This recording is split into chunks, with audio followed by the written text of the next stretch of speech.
फैसले आ रहे हैं 9 मई के और 10-10 साल की सजाएं सुनाई जा रही हैं। आपको लगता है ये फैसले कहीं पे भी स्टे कर सकते हैं? रुखसत होके घर चले जाएं, उसको शायद एलएलबी की डिग्री दोबारा कराने की जरूरत है। फवाद चौधरी वो साहब ने फिर तो प्रेजेंट किए ना, कंस्पिरेसी उन्होंने कहा कि जी वो तो कोई मूवी शूवी देख रहे थे। सुपरमैन से या सामरी जादूगर से ट्रेनिंग लेके आए कि किस तरह वो गायब हो सकते हैं। लाहौर हाई जी कोर्ट में भी तो जी। वही जजेस हैं जो 26वीं तरमीम के बाद आए हुए हैं, तो वहां से क्या आपको उम्मीद है कि कुछ बात बन जाएगी? उसको सजा जुर्म की नहीं दी गई, उसको सजा दी गई इमरान खान के साथ खड़े रहने की। बहुत से लोगों का ये ख्याल है कि पीटीआई को बॉयकॉट कर देना चाहिए। आपके नजदीक क्या बॉयकॉट करना ऑप्शन हो सकता है? इलेक्शन तबाह करके आप कॉलम लिखते हैं, आपको शर्म आनी चाहिए। इमरान खान साहब का बेल का केस है 11 अगस्त को 9 मई का जो रिजेक्ट हुआ था लाहौर हाई कोर्ट से। इस केस में सुप्रीम कोर्ट से रिलीफ मिल सकता है। आपकी क्या राय? हमाद अजहर साहब के कागजात मंजूर हो गए जिमनी इलेक्शन के लिए, तो पहले इन्हीं के कागजात मुस्तरद क्यों किए गए थे? ये बेईमान हुकूमत है, फस्तायत से भरी हुई है। अस्सलाम वालेकुम व्यूअर्स, मैं हूं समीना पाशा। उम्मीद है आप लोग खैरियत से होंगे। व्यूअर्स, आज के दौर में जो इस वक्त हालात हैं उसमें अदालतें बड़ी अहमियत की हामिल हैं, लेकिन अदालतों के ऊपर लोग अब ऐसा लग रहा है कि ट्रस्ट करने को तैयार नहीं है। बहुत से ऐसे कानूनी मामलात हैं जिसके ऊपर बड़े अबहाम भी हैं और एक्सपेक्टेशंस के अकॉर्डिंग फैसले भी नहीं आ रहे हैं। तो फिर ऐसी सूरत हाल में लीगल पोजीशंस क्या है, बहुत सी चीज़ों के ऊपर जानना बड़ा ज़रूरी है। इस वक्त पाकिस्तान तहरीके इंसाफ में लीगल टीम के मेंबर और बल्कि कोर कमेटी के भी मेंबर रहे हैं अबूजर सलमान नियाजी साहब, वो हमारे साथ मौजूद हैं। उनसे कोशिश करेंगे कि जो 9 मई के फैसले आ रहे हैं उनके हवाले से क्या हिकमत अमली है, कैसे उन्हें चैलेंज किया जाएगा और कितना रिलीफ मिलने का इम्कान है। इमरान खान साहब के केसेस और आने वाली जो तरमीम है उसके हवाले से भी बात करेंगे, और फिर जो आर्मी चीफ की एक्सटेंशन के हवाले से एक अबहाम बन रहा है इस वक्त जिसके ऊपर काफी डिस्कशन शुरू हो चुकी है, तो उस पर भी उनका लीगल पॉइंट ऑफ व्यू भी लेंगे। अबूजर सलमान नियाजी साहब, आपका बहुत बहुत शुक्रिया। आप खैरियत से हैं? जी जी, आई एम गुड, अल्लाह का शुक्र, मैं बिल्कुल ठीक ठाक। आप बहुत ठीक हैं? शुक्रिया आपके वक्त का जी। अल्हम्दुलिल्लाह बिल्कुल। और जी बड़े टफ टाइम्स हैं जब आपसे बात हो रही है। फैसले आ रहे हैं 9 मई के और 10-10 साल की सजाएं सुनाई जा रही हैं। बहुत कम लोग हैं जिनको बरी किया जा रहा है। तो ये जो फैसले आ रहे हैं उसमें भी जजेस तो कह रहे हैं कि अगर बहुत मॉब मिलके कोई एक अटैक कर रहा है तो फिर हर एक का कितना जुर्म है उसको आइडेंटिफाई करना, उसके मुताबिक सजा देना, ये तो बड़ा मुश्किल काम है। लिहाजा वो एक ही उन्होंने स्टैंडर्ड साइज रख दिया है सजा का, और 10-10 साल सजा सुनाई जा रही है। आपको लगता है ये फैसले कहीं पे भी स्टे कर सकते हैं और टिक सकते हैं कानून के कटहरे में? आपके सवाल में ही थोड़ा सा जवाब है। पूरी दुनिया की तारीख देख लें, खासकर जो कानूनी आईनी तारीख है, वेस्ट को देख लें, इवन इस्लामिक शरिया लॉ को भी देख लें। हर जगह एक चीज पे सब अग्री करते हैं, वो ये है कि जो कल्पेबिलिटी होती है वो इंडिविजुअल होती है। एक पूरे मॉब को आप इकट्ठी सजा नहीं दे सकते। आप हमेशा सजा जो होते हैं, हर शख्स की अपनी इंडिविजुअल कल्पेबिलिटी होती है। दो बंदों को इकट्ठी सजा नहीं होती, उनको भी सेपरेट सजा होती है। सो इस वजह से अगर किसी जज ने ये कहा है कि जी आइडेंटिफाई करना मुश्किल है, तो मेरे ख्याल से उस जज को बेसिक ट्रेनिंग की ज़रूरत है। उसको शायद एलएलबी की डिग्री दोबारा कराने की ज़रूरत है, या उसको कहने की ये ज़रूरत है कि आप रुखसत होकर घर चले जाएं अगर आपको इतना ही कानून के बेसिक प्रिंसिपल की अंडरस्टैंडिंग ही नहीं है। जहां तक 9 मई की बात है, देखें, 9 मई के नाम पे जो पिछले 2 साल में इस मुल्क में तमाशा लगा। तमाशा मैं लफ्ज इसलिए इस्तेमाल कर रहा हूं क्योंकि कानून और आइन के मुताबिक तो 9 मई में कुछ हुआ नहीं। अगर फॉर इंस्टेंस एक जुर्म हुआ था, तो उस जुर्म को आपने डील करना होता है in accordance with the law, in accordance with the constitution. आपके मुल्क का आइन क्या कहता है इस जुर्म के बारे में, इस मुल्क के आपके मुल्क का पीनल कोड क्या कहता है, कोई और स्टैट्यूटरी लॉ है वो क्या कहता है। लेकिन जो कानून कहता है वो तो नहीं हुआ। लेकिन जो ख्वाहिशात कहती हैं, जो दिल की बात कहती है कुछ लोगों की, वो हुआ। अब पहले आप 9 मई को सबसे जो पहले इसमें सबसे बड़ी ज्यादती की गई वो ये की गई कि कुछ लोगों को चुना गया कि इनका मिलिट्री कोर्ट में ट्रायल होगा, और कुछ लोगों को चुना गया कि इनका नॉर्मल जो आपकी एटीसी कोर्ट्स हैं उसमें ट्रायल होगा।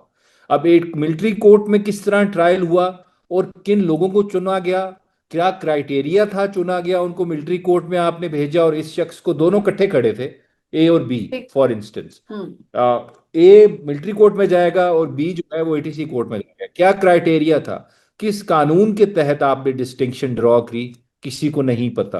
किस रूल बुक को फॉलो किया आपने, किसी को नहीं पता। हाँ, शक्ल की बिना पे आपने डिसाइड किया कि इसको मिलिट्री कोर्ट पे भेजना है, इसको भेजना है नॉर्मल कोर्ट पे, क्योंकि हसान न्याजी की शक्ल में इमरान खान नजर आता था, उसका भांजा था। तो इस वजह से उसको आपने मिलिट्री कोर्ट में तशद्दुद किया और फिर उसके बाद प्रिजन में उसको सजा सुनाई 10 साल की। फिर मिलिट्री कोर्ट के अंदर भी जो सजाएं सुनाई गई, उसमें भी तमाशा ये लगा कि किसी को 2 साल, किसी को 4 साल, किसी को 10 साल, किसी को 6 साल। और जिस शख्स जो कोर कमांडर हाउस के अंदर गया, उसको 2 साल की सजा मिल रही है, जो बाहर खड़ा रहा उसको 10 साल की सजा मिल रही है। और ये सारी बातें मैं कर रहा हूं इस चीज को भी इग्नोर करके कि मिलिट्री ट्रायल अनकॉन्स्टिट्यूशनल है एक सिविलियन का। वो तो मेरा मुद्दा मेन है, वो तो एक मेरिट की बात है ना, मैं केस के अंदर क्या हुआ वो बात कर रहा हूं। फिर उसके बाद चलें जी, मिलिट्री कोर्ट में आपने सजा दे दी, आपने इसराइल के वॉर ट्रिब्यूनल्स का रिकॉर्ड बराबर कर दिया, क्योंकि उन्होंने भी 100% कन्विक्शन रेट के साथ पैलेस्टीनियंस को सजा दी। तो यहां आपने भी 104 बंदों को कन्विक्ट भी किया और सजा भी दी। मतलब 100% कन्विक्शन रेट। दुनिया के जो बेस्ट कोई लीगल शख्स मासूम सिस्टम्स नहीं हैं निकला, वहां सबके पे भी सब ये कसूरवार कन्विक्शन थे। रेट नहीं एग्जिस्ट करता। हम्म। हाँ, सबके सब कसूरवार, जितने एक्यूज हैं उतने ही सजावार, सबको वही सजा हुई, ठीक है। ये तो भी मिलिट्री कोर्ट में हमारा मेन टॉपिक नहीं था, उस पर तो मैं आपके साथ पूरा 1 घंटा कर सकता हूँ अलहदा से सेशन। अब आते हैं 9 मई के। फिर इन्होंने डिसाइड किया जी ये लोग जो हैं इनको हम करते हैं ट्राई नॉर्मल एटीसी कोर्ट्स में। पहले तो आपने एटीसी के कोर्ट्स को एटीसी कोर्ट्स रहने नहीं दिया, क्योंकि वो ओपन कोर्ट थे नहीं। आपने उनको ट्रांसफर कर दिया जेल्स के अंदर। तो जज साहिबान जो है वो जेल में जाके ट्रायल करते रहे, बेशक वो इमरान खान साहब का वो जीएचक्यू केस का ट्रायल है 9 मई का, या फिर जो कोट लखपत के अंदर ट्रायल्स हो रहे हैं, शादमान थाना, राहत बेकरी, ये सारे जितने भी ट्रायल्स हैं उनके ट्रायल हैं। फिर उसमें आपने और क्या किया, आपने कहा कि अब इसके अंदर हमने पीटीआई की सारी लीडरशिप को फिट करना है किसी ना किसी तरह, जो उस वक्त की एग्जिस्टिंग लीडरशिप थी जब हम्म। 9 मई का वकूआ हुआ। तो आपने फिर एक फर्जी स्टोरी बनाई। वो स्टोरी क्या थी कि कुछ दो पुलिस वाले हैं, एक का नाम हसान है, एक का नाम कुछ और है, हसन अफजल, और दूसरा वो सुपरमैन से या सामरी जादूगर से ट्रेनिंग लेके आए कि किस तरह वो गायब हो सकते हैं, किस तरह वो जिम्नास्टिक्स के एक्सपर्ट हैं, या किस तरह अपने आप को छुपा सकते हैं कि वो समान पार के अंदर घुस जाएं। उसके बाद इमरान खान साहब के मेन रूम में चले जाए जहां पे बैठ के वो मीटिंग करते हैं। और मैं वहां गया हूं, आप गई हैं शायद, नहीं गई मुझे नहीं नहीं, पता, मैं लेकिन जा मैं तो चुकी हूँ। बहुत रहा हूं वहां पे। तो वहां पे जाने के लिए आपको 3 से 4 सिक्योरिटी लेयर्स तय करनी बिल्कुल ऐसे ही। पड़ती हैं। हम्म। और सिक्योरिटी लेयर्स तय करने के बाद भी जो खान साहब का असिस्टेंट है वो खड़ा होता है, वो आपको पहले बाहर बिठाता है फिर अंदर लेके जाता है। ठीक है जी। वो कैसे वहां पहुंच गए इस साल सवाल का कोई जवाब नहीं। वो वहां कैसे बातें सुनते रहे इस साल का सवाल का जवाब नहीं। इतने टैलेंटेड थे, पर्दे के पीछे छुपे थे, या टेबल के नीचे छुपे थे, या बिल्कुल कोई जादू मंत्र पढ़ के सामरी जादूगर से कोई कोर्स करा के आए कि गायब ही हो गए। ऐसा ही कुछ हुआ ना, अदरवाइज तो एक आम अक्लो फहम वाला इंसान ये बात नहीं मान सकता। लेकिन अफसोस का मकाम ये है कि ये बात हमारे जज साहब को पसंद आ गई और उनको ये एविडेंस बड़ी अच्छी लगी। एक जज को नहीं, पूरे पाकिस्तान के, पंजाब के सारे एटीसी जजेस ने मनोवन इस एविडेंस को कबूल कर लिया कि ये तो भाई आंखों को और कानों को बड़ी बह हमारी भाती है, बड़ी खूबसूरत एविडेंस है। चलें इसको बेस बना के जिस जिस बंदे ने वो मीटिंग अटेंड की है पुलिस वालों के मुताबिक, सारों को जी 10-10 साल की सजा दें आप। क्यों? कि ये कंस्पिरेसी चार्ज है, इन्होंने बैठ के सेक्शन 120 और पाकिस्तान पीनल कोड के तहत 120B के तहत कंस्पिरेसी की है कि स्टेट के ऊपर हमला करना है हमने। तो ये लोग इसके मुर्तकब पाए गए हैं। फिर लोगों ने कहा जी हम तो मौजूद ही नहीं थे वहां पे, जो ये मीटिंग आप बता रहे हैं इस दिन। हम्म। उमर यूब साहब कहते हैं मैं अपने वाले साहब के साथ था, गौहर यूब साहब के साथ। इस तरह शाह महमूद कुरैशी साहब कहते हैं मैं कराची में था अपनी वाइफ के साथ, जो उनका इलाज चल रहा था आगा खान हॉस्पिटल में। हर शख्स के पास इस चीज की एलिबाय है, हम इसको कहते हैं प्ली ऑफ एलिबाय, कि मैं वहां पे एग्जिस्ट नहीं करता था लीगल टर्म्स में। लेकिन जज साहब ने कहा नहीं नहीं, जो पुलिस वाला कह रहा है वही सच है, आप सब झूठ बोल रहे हैं। लोगों ने एविडेंस भी दी, ये तस्वीरें देखे मैं एबटाबाद खड़ा हूं, ये तस्वीरें देखे मैं इस्लामाबाद हूं इस दिन, ये तस्वीरें देखे मैं फैसलाबाद हूं इस दिन। नहीं, जज साहब ने कहा नहीं, जो पुलिस वाले ने कहा है, क्योंकि वो कोई रूहानी गवाह है जो एक इस आसमानी सहीफा लेके आया है, मैं तो उसको भी मानूंगा। आप लोगों ने जी कंस्पिरेसी और की है जी, फवाद चौधरी साहब वो ने फिर तो प्रेजेंट किए कंस्पिरेसी। ना, उन्होंने कहा कि जी वो तो कोई मूवी शूवी देख रहे थे। तो वो तो उन्होंने मान लिया जज साहब ने। लेकिन शाह महमूद साहब कराची देखिए, कराची में थे, इस वो तरह नहीं मान सबने एविडेंस दी, हम्म। सबने, हाँ सबने एविडेंस दी, सबने एविडेंस दी कि हम मौजूद नहीं थे। देखिए कुछ, अब फॉर इंस्टेंस मैं सिनेमा की टिकट ली है उस दिन, तो शायद मैंने टिकट संभाल के रखा हो, हम्म। या शायद मैंने एयरलाइन टिकट ली हो तो मैंने संभाल के रखा हो। अब वो तो बंदा एक डॉक्यूमेंट दे दे। अब जो शख्स गाड़ी पे कहीं गया हुआ है या वो कहीं और था, उसकी तो नहीं एविडेंस वो दे सकता। हाँ, आप उसके कॉल रिकॉर्ड से निकाल के दे चेक कर सकते हैं, मौजूद लोकेशन निकलवा सकते हैं, सीडीआर करवा सकते थे। ऐसा कुछ नहीं किया। बस वो जो 2 सफ़ों पे लिख के लाए हैं पुलिस वाले, इल्हामी बातें करके गए हैं, इनके लिए बस जज उन्हीं साहब ने को उसको उन्होंने ऐसी मान लिया। ट्रीट किया, लेकिन अब गॉस्पेल ट्रुथ प्रॉब्लम है ये है कि वो। इन अपील्स के खिलाफ लाहौर हाई कोर्ट में कोई आप लोगों को रिलीफ का इम्कान है? इसमें अब दो प्रॉब्लम्स नजर आ रहे हैं। एक तो ये कि पहले सरेंडर करना हो, फिर अपील एंटरटेन हो। तो एक तो ये आपको नजर आ रहा है कि बगैर सरेंडर किए किसी की अपील एंटरटेन हो जाए। आज जरताज गुल साहिबा का जो मामला है वो तो वैसे उन्होंने कहा है कि पहले उन्हें पेश करें। और फिर दूसरा ये कि लाहौर हाई जी जी कोर्ट में भी तो देखिए, वही जजेस हैं जो 26वीं तरमीम के बाद आए हुए हैं। तो वहां से क्या आपको उम्मीद है कि कुछ बात बन जाएगी? देखें पहली बात, 26वीं आईनी तरमीम के बाद मैं हमेशा एक चीज कहता हूं। पहले पाकिस्तान की जो अदलिया थी 26वीं आईनी तरमीम से पहले 50 से 60% इंडिपेंडेंट थी, इंटरफेरेंस से या इस्टेब्लिशमेंट की या एग्जीक्यूटिव के कैप्चर से। ठीक है, ये एक नोन फैक्ट है। 40% तब भी कुछ हमें नजर आता था कि काम खराब है, लेकिन 60% तो जजेस, इस्लामाबाद हाई कोर्ट के जजेस का लेटर आ गया आपके सामने, उन्होंने बड़ी देखें हौसला दिखाया, बहादुरी दिखाई कि जी हम नहीं बर्दाश्त करेंगे इंटरफेरेंस, आप अगवा करें, लोगों को मारें, हमारे रिश्तेदारों को टॉर्चर करें, करंट लगाएं, लेकिन हम नहीं आपकी बात मानेंगे। और उन्होंने नहीं मानी। फिर उसके बाद लाहौर हाई कोर्ट में भी ऐसा हुआ, जजेस खड़े हो गए, जैसे चीफ जस्टिस थे शहजाद जी साहब, आपको याद होगा। जी जी बिल्कुल। बड़े बहादुर, वैसे भी दलेर जज हैं, इज नोन फॉर इट, लेकिन उन्होंने बताया कि वो बाकी दलेर जज हैं और वो कानून आइन के साथ खड़े हैं। फिर सरगोदा के एटीसी के जज अब्बास जो थे, आपको याद होगा, जी जिनके जी घर की बिजली का मीटर भी उतार लिया गया, उनको भी हरास किया गया, लेकिन उन्होंने सारे 9 मई के लोगों को डिस्चार्ज कर दिया या बेल ग्रांट्स कर दी। उन्होंने कहा कोई एविडेंस नहीं है आपकी। और जो इंडिपेंडेंट जितने जज थे, जब ये एविडेंस उनके सामने गई, पुलिस कांस्टेबल्स वाली, वो इसको रिजेक्ट कर चुके हैं पहले। हम्म वो खान साहब के रिमांड लेने के वक्त के टाइम पर भी रिजेक्ट हुई है एविडेंस। हम्म ये दोबारा 26वीं आईनी फिर देखिए, ताकतवर लोगों को एहसास हुआ कि इस जुडिशरी के साथ तो काम मुश्किल है। और इसमें ये चीज ऐड कर दूं, सुप्रीम कोर्ट ने भी रिजर्व सीटों में बड़ा बहादुरी दिखाई। आपको जी याद होगा, जी जस्टिस जी आयशा का नाम लेना बनता है, जस्टिस मसूर अली शाह का नाम लेना बनता है, मुनीब अख्तर साहब का नाम लेना बनता है, और बाकी अथर मनिल्ला साहब का नाम बनता है। सारों ने बड़ी बहादुरी दिखाई।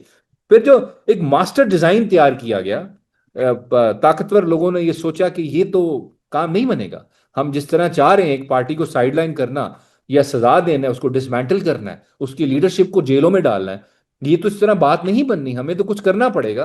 तो फिर ये बिलावल एक्टिव हुआ, अपनी सर्विसेज प्रोवाइड की। नून लीग तो पहले से प्रोवाइड कर रही है।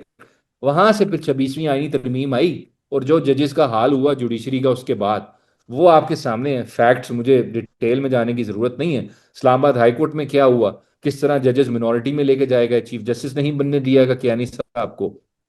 फिर लाहौर हाई कोर्ट अब ऐसा जज जो, जिसकी नौकरी, जिसकी ट्रांसफर, जिसकी अपॉइंटमेंट, जिसकी promotion executive branch of the state के मरहूने मिन्नत है, उससे मैं कोई इंडिपेंडेंस एक्सपेक्ट कर सकता हूँ as a matter of principle, बगैर किसी का नाम लिए बगैर?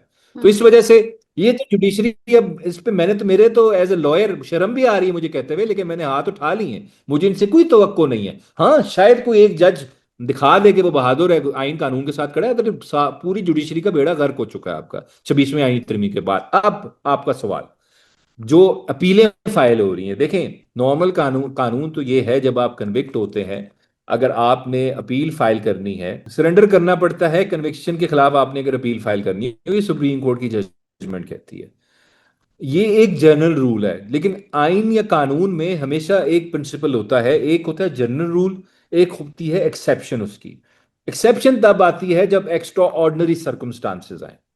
फिर अदालतें, क्योंकि आपके बुनियादी हकूक की मुहाफिज होती हैं, जामिन होती हैं, तो उनके पास कुछ पावर्स होती हैं कि वो एक्स्ट्रा ऑर्डनरी सर्कमस्टांसिस में आपको रिलीफ दे देती हैं। जैसे अब सरताज गुल का केस आपके सामने परफेक्ट एग्जाम्पल है। खदशा है उनको अरेस्ट कर लिया जाएगा, और उसका क्या लेना देना फैसलाबाद के 9 मई के केस से? आपको साफ नजर आ रहा है उसको फंसाया गया है, झूठा केस बनाया गया है, उसको सजा दी गई है। उसको सजा जुर्म की नहीं दी गई, उसको सजा दी गई इमरान खान के साथ खड़े रहने की। ये सजा एक पॉलिटिकल सेंटेंस है, कन्विक्शन है, मैं इसको कहता हूं। ये रियासती कन्विक्शन है। तो अदालत को भी नजर आ रहा है ऐसी सिचुएशन में जनरल रूल अप्लाई नहीं करते, अगलों के बुनियादी हकूक को प्रोटेक्ट करते हैं। आपको एक्स्ट्रा ऑर्डिनरी रिलीफ देना होता है। यहां पे बनता था हाई कोर्ट का कहना कि हम एंटरटेन कर रहे हैं, नोटिस इशू कर रहे हैं, क्योंकि उसको अरेस्ट का खर्चा है, टॉर्चर का खर्चा है, ये सारी चीजें आपको सोचनी पड़ती हैं। देखिए, हम्म। आफ्टर ऑल कानून कागजों में होता है, लेकिन उसको इंप्लीमेंट जो शख्स करता है उसका अपना दिल होता है, उसका अपना दिमाग होता है, उसका एक स्पिरिट होता है। कानून का स्पिरिट होता है लोगों को प्रोटेक्ट करना, विक्टिम को प्रोटेक्ट करना। यहां पे आप कहते हैं जी 9 मई के, ये कोई मर्डर केस नहीं था। गिरफ्तार गुल कोई दहशतगर्द नहीं है, कोई वो कत्ल करके नहीं आई आपके पास। वो एक पॉलिटिकल केस में उसको फंसाया गया है, और आपके पास वो इंसाफ मांगने आई है। जब मियां नवाज शरीफ का केस आप एंटरटेन करेंगे ना, उसका जहाज में बैठ के, और आप सरताज गुल को कहेंगे जी पहले पेश हो, तो आपकी इज्जत किसी ने नहीं करनी अदलिया की। आपको फिर सब यही कहेंगे कि 26वीं आईनी तरमीम अपना तो एक रंग डबल दिखा रही है। स्टैंडर्ड नजर आता ये है। आइन कानून लेकिन अफजल जी। सलमान, यह सब इसी जी बुनियाद पर बहुत से लोगों का ये ख्याल है कि पीटीआई को बॉयकॉट कर देना चाहिए। इन अदालतों में जाने का फायदा ही नहीं है जब पहले से ही तयशुदा फैसले ही सुनाए जा रहे हैं। तो आपके नजदीक क्या बॉयकॉट करना ऑप्शन हो सकता है? देखें, ऑप्शन ठीक है, प्लॉजिबल है, लेकिन मैं इससे एग्री नहीं करता। उसका रीजन क्या है? देखें, दुनिया में जितनी भी बड़ी कानूनी जंगें लड़ी गई हैं ना अदालतों में, उसमें से 90% केस जो बंदा सही था वो हारा ही है वो केस। लेकिन वो केसेस ने अपनी तारीख जो है वो ऐसी बनाई है कि उसके अंदर वो करेक्टर्स जो जुल्म कर रहे थे, जो इनजस्टिस के साथ खड़े थे, और जो ताकतवरों के साथ खड़े थे, वो करेक्टर्स हमेशा के लिए for all times to come expose हुए हैं। अब जैसे ये रिजर्व सीट का केस था, हमारी पार्टी में बहस हुई, कोर कमेटी में बहस हुई, लीगल कमेटी में, कि ये केस हम कंटेस्ट करें ना करें रिव्यू पे, क्योंकि सबको पता था कॉन्स्टिट्यूशनल बेंच में चला गया, क्या फैसला आना है, हम्म। 26वीं आईनी तरमीम भी पास हो चुकी है। लेकिन हमने फिर डिसाइड ये किया, और मैंने ही, अभी मैं कहता हूं आप सलमान राजा साहब से भी पूछ लें इस बात की, वो गवाही देंगे, गौहर साहब भी, मैंने ही कहा था दरखास्त दें कि इसकी लाइव प्रोसीडिंग्स हो। और वो भी दरखास्त दी गई और वो सुना गया। पूरे पाकिस्तान ने तो सुना, पूरी दुनिया ने नहीं सुना, और सब इस चीज पे कन्विंस थे वो आर्गुमेंट सुनने के बाद कि सीटें पीटीआई की हैं, इनकी हाँ। नहीं बनती।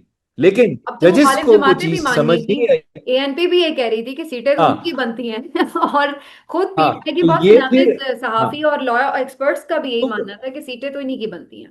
देखें, ये देखें ना, हम्म। सीटें तो आपने उनको दे, हालात चेंज होते हैं हमेशा, देखें चीजें चेंज होती लेकिन हैं, वो हिस्ट्री में तारीख आ गई भी चीज चेंज तो। होती है। बिल्कुल ठीक।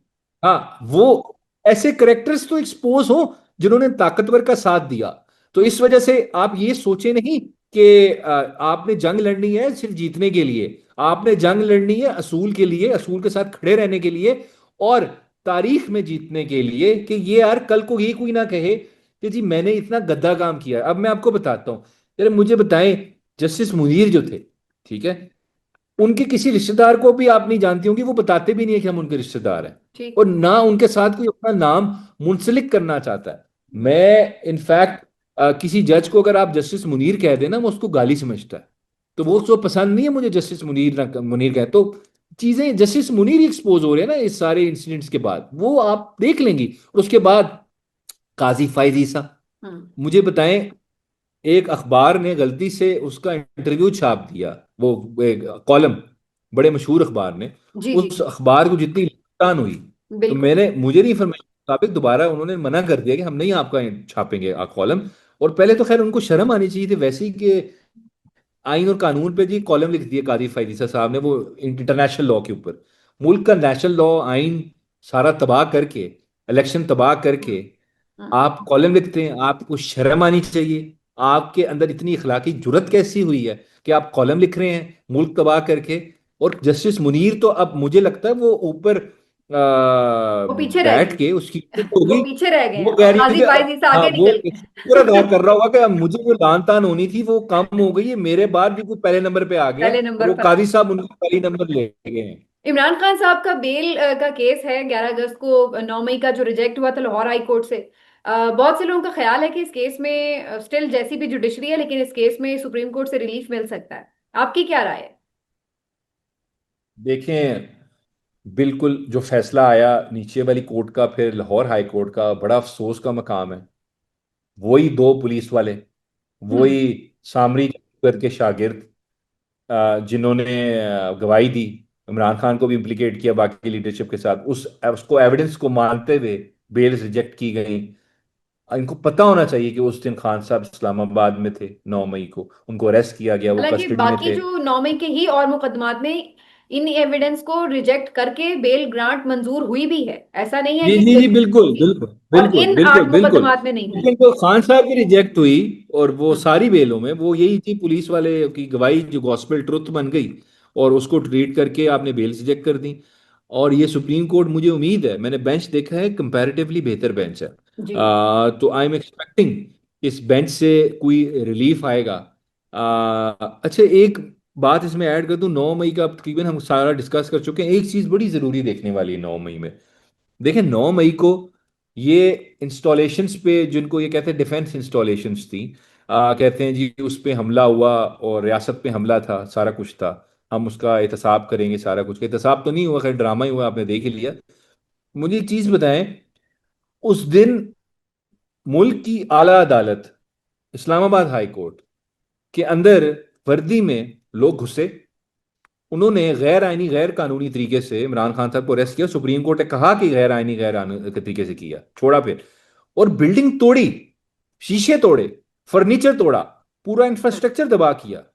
उसका कोई एहतसाब नहीं है क्या? मेरी अदालत जो है, जिसके आगे मैं पेश होता हूं और मैं जज को कहता हूं माय लॉर्ड, माय लॉर्ड, हम्म। वो जज की तो वो सीट पे बैठता है, उस अदालत की कोई तकरीम नहीं है, हम्म। इसकी कोई इज्जत नहीं है। इसकी तो एफआईआर भी नहीं कटी अभी तक। ठीक। दरखास्त दी थी इस्लामाबाद हाई कोर्ट के रजिस्ट्रार ने कि जी एफआईआर कट, उनका चलो भागो, कोई एफआईआर नहीं होगी, और वो एफआईआर नहीं हुई। और सोने पे सुहागा, सीसीटीवी फुटेज वो भी चोरी हो गई इस्लामाबाद हम्म। हाई कोर्ट से। तो कोई नाम ही नहीं लेता, कोई डिस्कस ही नहीं करता। ये मीडिया पे बैठ के रोज आके ऐलान करते हैं जी इमरान खान खत्म हो गया, जी पाकिस्तान तहरीक इंसाफ खत्म हो गई, आके हमें लेक्चर देते हैं। और किसी दिन सवाल उठा लो, इस्लामाबाद हाई कोर्ट वाला जो 9 मई का हुआ, उस पर तो कोई सवाल नहीं उठाता।